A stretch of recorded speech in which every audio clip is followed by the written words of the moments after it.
you to have a praise break in your class. Somebody needs to burst out in praise and thanksgiving unto God. You need to break out in worship unto God.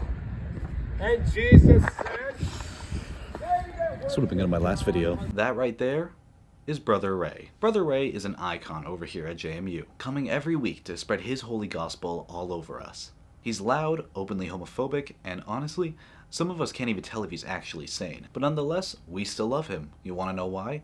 Because nobody takes him seriously. He's trying to abort and kill babies. So you may be wondering, why does he do it then? Why does he come to preach to students who openly make fun of him, don't take him seriously whatsoever, and at a school that has time and time again tried to get rid of him? Is it because he truly believes what he says? Is it because he has a humiliation kink? Is it because, I don't know, any attention is good attention?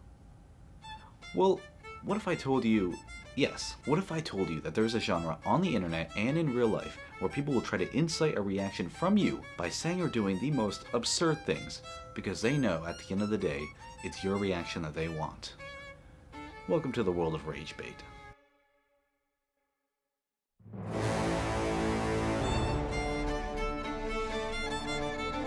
Now, a good amount of you probably know what rage baiting is, but for those who don't, mom and dad, rage bait refers to a manipulative tactic to incite outrage with the goal of increasing internet traffic / engagement. It's the pure embodiment of any attention is good attention. The whole point is that you either get so mad that you leave a comment or you share it with somebody else, driving engagement so the post gets pushed out more to the algorithm and kind of just creates an endless cycle of enraged, shared, enraged, shared, you get it. It's not hard to rage bait at all, and you can pretty much do it with almost any form of content. Whether it's bad takes, or bad takes, or bad takes, or just being an idiot. See, that's the thing though, because sometimes rage bait is purely satirical, and it's more or less a troll than anything. But sometimes, it's just not.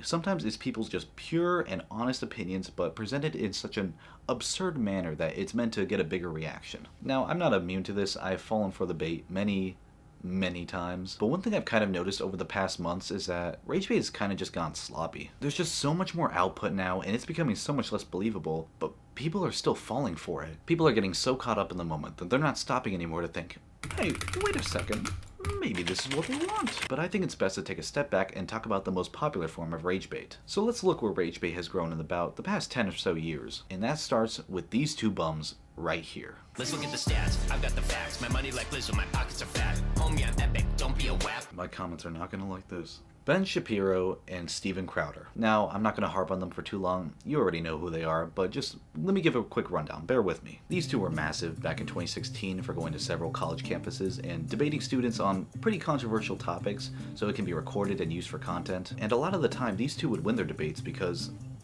of course they would. I mean, they had days, weeks, maybe even months to prepare for whatever topics and controversies they wanted to debate on, while a lot of students are just fumbling and forming their arguments all in the moment. And that is the bait right there. The bait for the students was enough to agitate them to get them to debate you in the first place. Well, it's okay. No, it's okay. Fuck you, I'm talking. Guys, I actually want to hear. I want to hear. It's okay. It's okay. I want to hear. Let's at least hear the argument. Then use their reactions for content just to incite more attention online. And it worked. That meta worked so well. I'm sure so many of you remember how popular that was back then. This is a horrible confession, but back in middle school, I used to watch that stuff religiously. Nowadays, I'm not exactly sure what those two are up to, except one is talking about how his wife left him and the other is talking about how he isn't able to satisfy his own, so.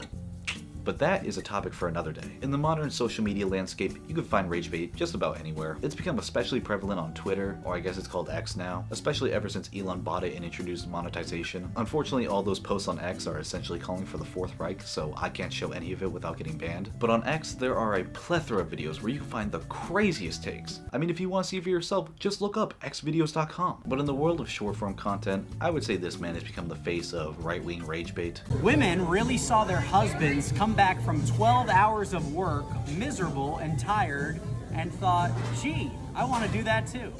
Honestly, there's not much to say. He posts every day with the most asinine, condescending takes on his TikTok, and he's always eating every time too. You know, it's funny. 13%. But that's the thing though, he choreographs it perfectly because he knows he's gonna get a rise out of people.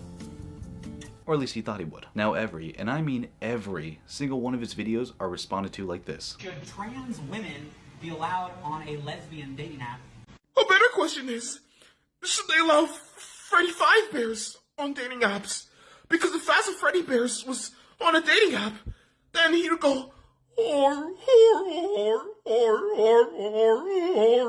If women can be paid less for doing the exact same work, why wouldn't every company just hire women? Well, why don't they just hire Freddy Fazbear? Now hear me out. He had one, and I mean one, singular good take. This is a serious question. When did our government become a retirement home for old geriatric warmongers? Yeah, I mean, he still gets what he wants, which is attention, but at least it's funny now, and for the most part, he's pretty harmless. No, this Mexican food is really good. Maybe we should just let them all in. April Fools! How about we move away from politics? Yeah, let's just move away from politics and move on to something everyone enjoys. TikTok. We love TikTok, we love TikTok. Not to talk about the old talk again so soon, but like, come on, that's where the content is. And by content, I mean bait. And bait there is plenty. Fake cheating videos have gone so popular on there, and no matter how bad the acting, people always fall for it. You a dirty bitch. Oh yeah. Come on. Some of those popular forms of bait are the copy and paste podcast bros whose entire personality is women bad. There are also the classic dating advice gurus. Hell, while writing this script, I found this male dating coach called Alpha Dom. You do not have to accept her rejection. I'm a professional dating coach and I teach guys how to understand the female mind. There are a plethora of guys like this who just give the craziest life advice or say the most misogynistic things, really. And all of it is targeted towards insecure teenage boys who got rejected once and now think that all girls are the same. As for other kinds of TikToks, most of the time you can kind of tell if they're satirical. Actually, I don't even know if that's true because there was this guy I was going to use as an example right now, but I just saw one of his TikToks and I don't even know if he's satire anymore. Cleaning my room as a Roblox streamer. Again. First, I went over what we have. We have a roach infestation. I don't think it's caused by me. But to talk about one specific subgenre on TikTok, it's those god-awful cooking videos. Now, you guys know me. I'm a bit of a chef, you know? I cook a meatball. But on some weird level, these videos they get to me. They make my blood boil. Sometimes I don't even know if they're bait. I just end up violently angry at the end. There's this one page I found called Auntie Jackie with the bio, 48-year-old wife cooks for a working husband. And that sounds cute, right? But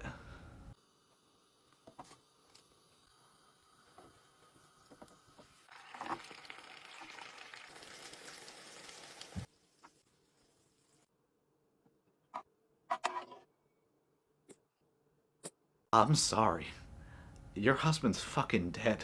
And that page is just dedicated to the most rancid food I've ever seen cooked in my life. Most exquisite British food. The more I look into this page, the more I realize it's probably satire. But I can't tell. That's the thing. Like, there's always a chance. There's a high possibility that it is satire. But if it's not, you can't not look away from it. It's just things like that. Like, you have to watch because you don't know whether it's real or fake. And the same goes for this other account I found called Banana Loves You Too. Now, I've known about this one for a while now, but it was because of this specific video. Yes. Oh, this is gonna be so good. That looks perfect. Really mush it around. Excellent.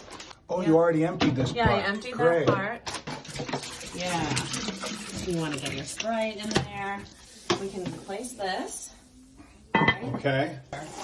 Oh, here we go. Wow. So it starts, oh look, it is.